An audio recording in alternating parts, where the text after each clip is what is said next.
ব্রাহ্মণবাড়িয়ার মেঘনা নদী থেকে অবাধে তোলা হচ্ছে বালু। অভিযোগ, অবৈধভাবে প্রতিদিন অন্তত ২০ লাখ ঘনফুট বালু উত্তোলন করছে একটি চক্র। এতে একদিকে যেমন ভাঙন ঝুঁকিতে রয়েছে নদী পাড়ের মানুষজন, অন্যদিকে সরকার হারাচ্ছে কোটি কোটি টাকার রাজস্ব। বাংলাদেশের একমাত্র ইউএল এবং ভিডি সার্টিফাইড কেবল, যা এ গ্রেড LME এ যেন বালু উত্তোলনের মহোৎসব।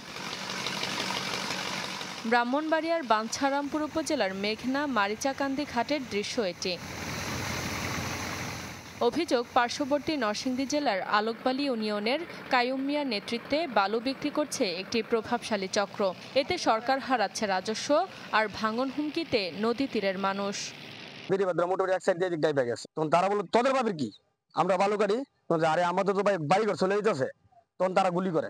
অবৈধভাবে মনে করেন যে কোটি লক্ষ লক্ষ টাকার মাল কেটে নিয়ে যাচ্ছে। যে কোনো লোক গেলে তাদের সাথে জিজ্ঞাসাবাদ করতে গেলে তারা অস্ত্র লয়। আইন থেকে আমরা কোনো সহযোগিতা এখন পর্যন্ত পাইতেছি না।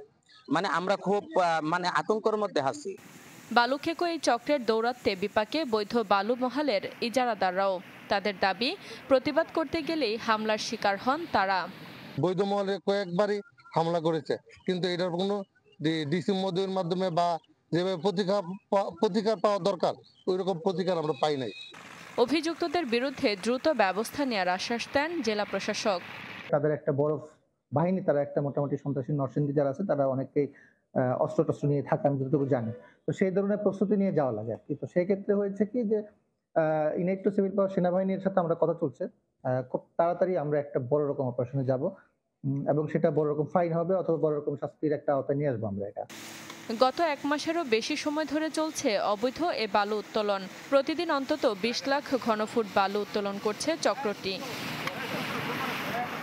Desk report, channel 24।